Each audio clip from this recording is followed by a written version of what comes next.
नमस्कार मित्रांनो, गॉडफादर मीडियामध्ये आपलं स्वागत। कालपासून अतिक्रमण विरोधी पथकानं राहता शहर आणि परिसरामध्ये अनेक अनधिकृत असलेली आस्थापना आहेत, दुकानं आहेत, रस्त्याच्या कडेला असलेले गोरगरिबांची काही घरं आहेत, झोपड्या आहेत। या नियंत्रण रेषेच्या ज्या 12 किंवा 15 मीटरचा जो आदेश आहे त्याच्या आत असलेल्या सगळ्या आस्थापना जमीनदोस्त करण्याची कारवाई करण्याचं सत्र सुरू केलेलं होतं आणि या संपूर्ण घटनाक्रमामध्ये काही ठळक गोष्टी घडलेल्या आहेत। काल झालेल्या घटनांमध्ये पत्रकार हरीश दिमोटे यांनी सार्वजनिक बांधकाम विभागाला काही प्रश्न विचारले। ती संपूर्ण मुलाखत तुम्ही काल बघितली। शेवट त्यांनी केला की अवघड आहे असं हरीश दिमोटे का म्हणाले असतील। त्यानंतर संध्याकाळच्या सुमारास अतिक्रमण विरोधी पथक हे 15 चारी या ठिकाणी गेले होते। 15 चारी या ठिकाणी तेथील नागरिक आणि अधिकारी म्हणजे त्या पथकातील मुख्याधिकारी, तहसीलदार, PWDचे अधिकारी यांच्याशी शाब्दिक बाचाबाची झाली। या बाचाबाचीचं नेमकं कारण काय आणि ही बाचाबाची का झाली, यावेळी पत्रकारांनी अधिकाऱ्यांना काही प्रश्न उपस्थित केले की जे स्वाभाविकपणे जनतेतून उपस्थित केले जात होते। या ठिकाणी महिलांचा आक्रोश पाहायला भेटला। आज शुक्रवार आहे, आज देखील साधारणतः सकाळपासून अतिक्रमण विरोधी पथक हे गावामध्ये चर्चा करत आहेत। या सगळ्या गोष्टी पाहण्या अगोदर तुम्ही गॉडफादर मीडिया हे चॅनल सबस्क्राईब केलं नसेल तर ते सबस्क्राईब करा। गॉडफादर हे चॅनल विनामूल्य आहे। राहता शिर्डीनगर जिल्ह्यासह इतर घडामोडी सातत्याने तुमच्या पुढे विनामूल्य मांडण्याचं कामकाज गॉडफादर मीडियाची टीम करते। तर मित्रांनो, फटाफट समजून घेऊयात नेमकं काल काय झालं आणि आज काय होते। कारण कालच्या या संपूर्ण प्रकारामध्ये अधिकाऱ्यांशी वार्तालाप करताना राहत्याचे स्थानिक पत्रकार असलेले मनोज गाडेकर यांनी देखील काही प्रश्नांची सरबत्ती अधिकाऱ्यांवरती केली। त्याचबरोबर जोडीला इतरही पत्रकार बांधव होते, परंतु नेमके प्रश्न हरीश दिमोटे, मनोज गाडेकर त्याचबरोबर इतर पत्रकारांनी काय प्रश्न उपस्थित केलेत आणि आजची परिस्थिती काय आहे हे संपूर्ण जाणून घेऊयात गॉडफादर मीडियाच्या या आजच्या स्पेशल रिपोर्टमध्ये। कुठेतरी तुझ्या 12-15 हात बघायला मिळतात। मार्किंग केलेलं आहे, त्या मार्किंगनुसार कायदेशीर कारवाई चालू आहे। जिथे आवश्यक मार्किंग आहे त्यानुसार सगळं काढलेलं आहे आणि त्यानुसार कारवाई झाली आहे। जास्तीत जास्त कारवाई जी 12 मीटरपर्यंत करण्यात आलेली आहे आणि ते रहिवासी आहेत। सार्वजनिक बांधकाम विभागाने जी काही मार्किंग केलेली आहे त्या मार्किंगनुसार कारवाई करतायत। इथं अतिक्रमण काढलं, इथं आम्ही 50 ते 60 वर्षापासून राहतोय आणि रस्त्याची कोणतीही रस्ता होणार नाही, काही होणार नाही, तरी सर्व गोरगरीब कुटुंब बेघर करून टाकले शासनाने। पूर्ण अख्खे कुटुंब बेघर केले आणि सगळे गोरगरीब जनता अक्षरशः उघड्यावर, आमचं पसारा बघा, उघड्यावर आमचं घर पडलं, घर आहे आमचं घर अक्षरशः JCPने लुटून पाडून दिलं, भांडे सुद्धा चमटले। शासनाने खूप अन्याय केला आमच्यावर। त्यांनी कमीत कमी 3-4 महिन्याची नोटीस द्यायला पाहिजे होती, 3-4 महिन्याची मुदत द्यायला पाहिजे होती। मुदत दिली असती तर आम्ही आमची कुठंतरी व्यवस्था केली असती। आज आम्ही अक्षरशः रस्त्यावर बसलेलो आहोत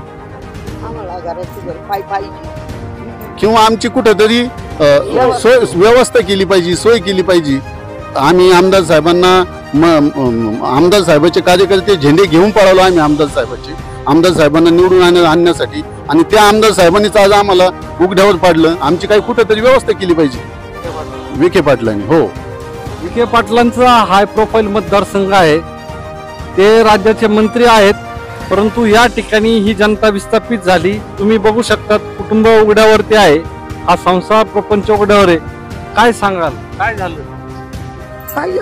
काय सांगू तुमच्या डोळ्यात पाणी दिसतंय, काय बोलू? हा, मग आता रडायला येऊन राहिले अक्षरशः आम्हाला। आमचे घर मोडले, आम्ही किती दिवसाचे इथं राहतो, पण मग आमच्यावर लय अन्याय केला।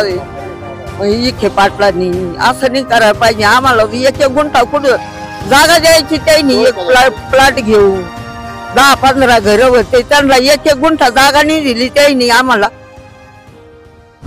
राहता शहरामध्ये अतिक्रमण मोहीम सुरू आहे, हे मागं काय चाललंय, हे काय कॉम्प्लेक्स काय आणि इथं काय परिस्थिती आहे? हे राहता शहरामध्ये नामदार राधाकृष्ण विखे पाटील व्यापारी संकुल जे आहेत त्याची नगर परिषदेने निर्मिती केलेली आहे।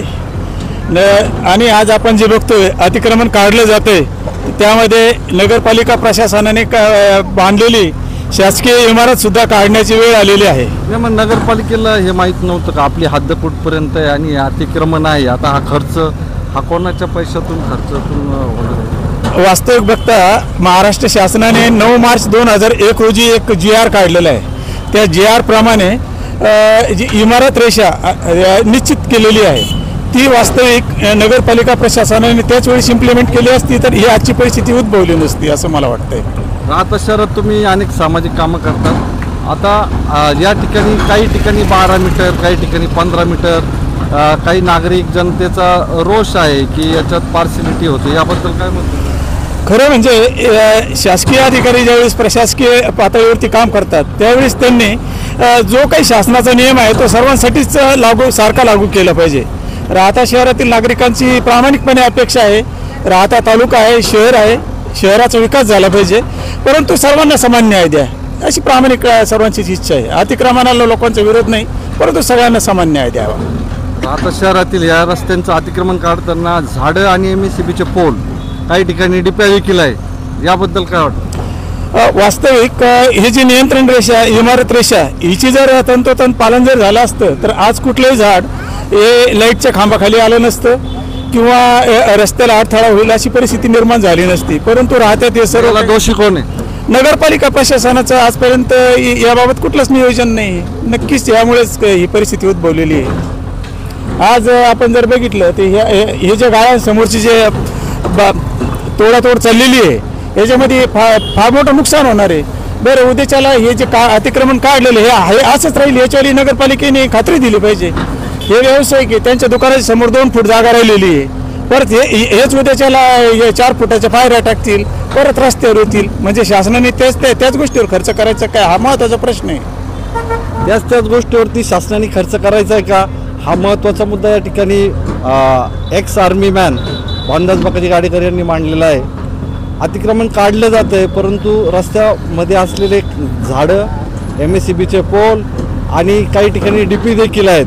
मग आता या रस्त्याने मोकळा श्वास घेतला आहे, परंतु पादचारी किंवा दुचाकी किंवा फोर व्हीलरवाले जे नागरिक आहेत ते चालताना याला धडकून त्यांचा अपघात होण्याची शक्यता किंवा मृत्यू प्रसंगी होण्याची शक्यता दाखवते. औरंगाबाद सतपडसह प्राध्यापक doctor Jayant Gaikwad, godfather media, राहता.